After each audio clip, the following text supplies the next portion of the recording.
Shalom, damai di hati. Hari ini Sabtu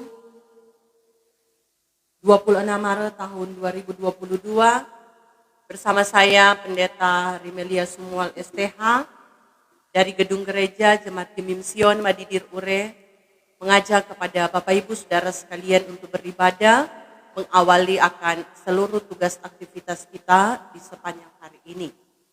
Mari kita menyanyi bersama, Aku Mengasihi Engkau Yesus. Aku mengasihi Engkau Yesus dengan segenap hatiku. Aku mengasihi Engkau Yesus dengan segenap jiwaku. Ku renungkan firman-Mu siang dan malam.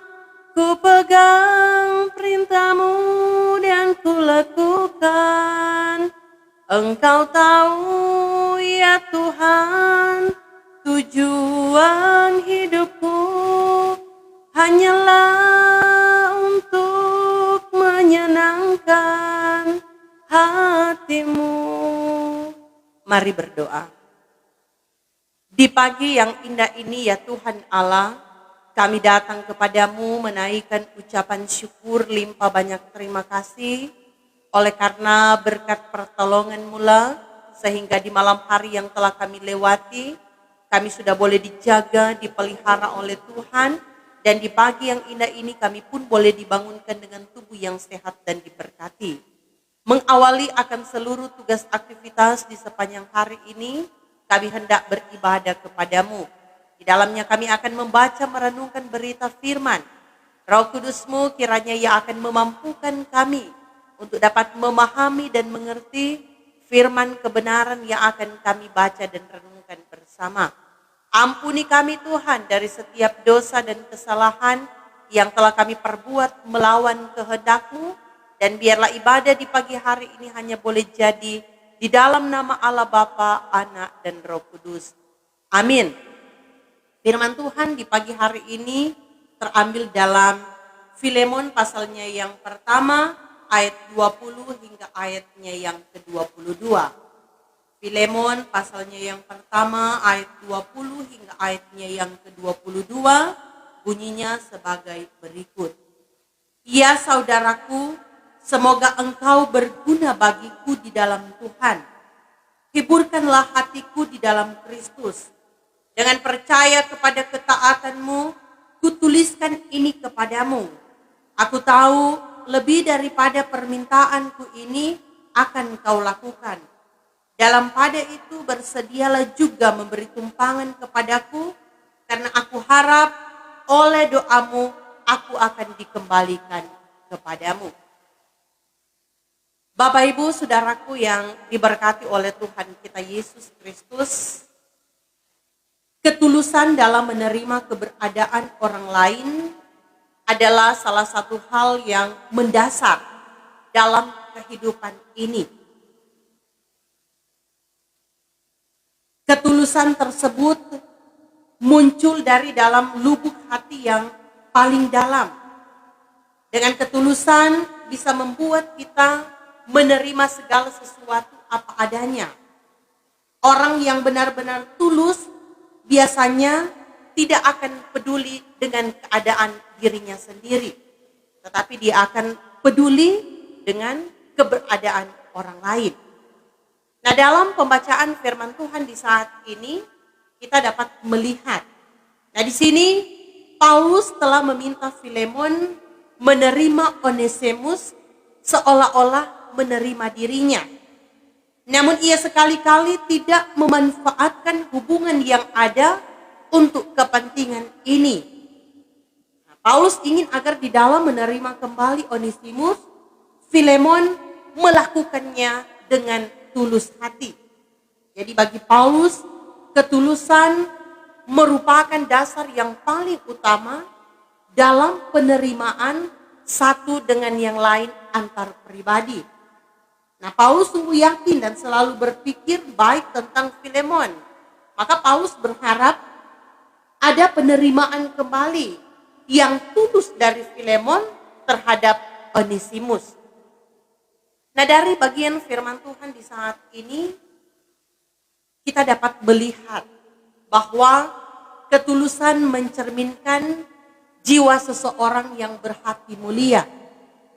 Ketulusan yang berasal dari dalam hati adalah sebuah permata yang bersinar di dalam hati. Ketika ketulusan dipertanyakan, di saat itulah kesungguhan harus dibuktikan.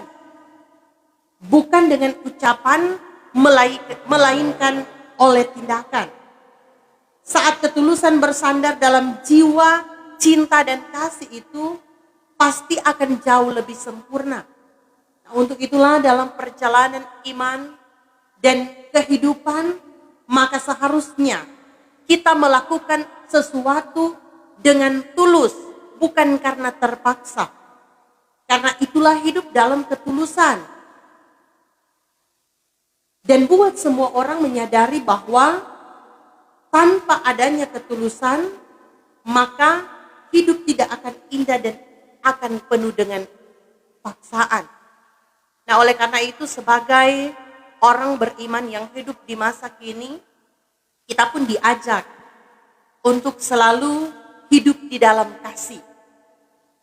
Karena ketika kita mau mempraktekkan kasih di dalam kehidupan setiap hari, dengan demikian kita juga akan tulus untuk mengasihi Tuhan, untuk mengasihi orang-orang yang berada di sekitar kita. Nah, kasih juga adalah dasar yang paling utama dalam kehidupan kita sebagai orang percaya. Nah, sebagaimana Kristus telah menunjukkan betapa Dia mengasihi kita sebagai orang percaya. Karena kasih-Nya sehingga kita boleh ada sampai saat ini. Kita boleh menikmati anugerah keselamatan secara cuma-cuma. Nah, oleh karena itu menjadi tanggung jawab iman bagi kita sebagai orang percaya untuk terus meresponi setiap kebaikan Tuhan di dalam kehidupan saya dan saudara sekalian. Tuhan sudah lebih dulu melayani kita. Berarti menjadi tanggung jawab kita untuk terus melakukan apa yang menjadi perintah dan ketetapan yang dikehendaki oleh Tuhan untuk diberlakukan di dalam kehidupan setiap hari. Ketulusan sebagai dasar hidup. Biarlah itu yang akan terus menjadi pegangan bagi kita di dalam menapaki akan hari-hari kehidupan ini. Marilah kita sebagai orang percaya hidup saling mengasihi, saling menguatkan dan saling menopang antara satu dengan yang lain. Kehidupan yang saling mengampuni biarlah terus juga menjadi bagian dalam kehidupan kita sebagai orang percaya. Karena kasih yang paling nyata adalah bagaimana kita mengampuni sekalipun kita telah disakiti. Alkitab mencatat kalau kita tidak bisa mengampuni akan kesalahan orang lain, maka dosa kita juga tidak akan diampuni oleh Tuhan. Pilihan ada di tangan kita, saudara-saudara. Karena itu teruslah berpegang kepada kebenaran firman Tuhan, karena hanya firman Tuhan yang akan memampukan kita untuk terus bijaksana di dalam menapaki akan hari-hari kehidupan ini. Tuhan Yesus memberkati kita semua. Amin.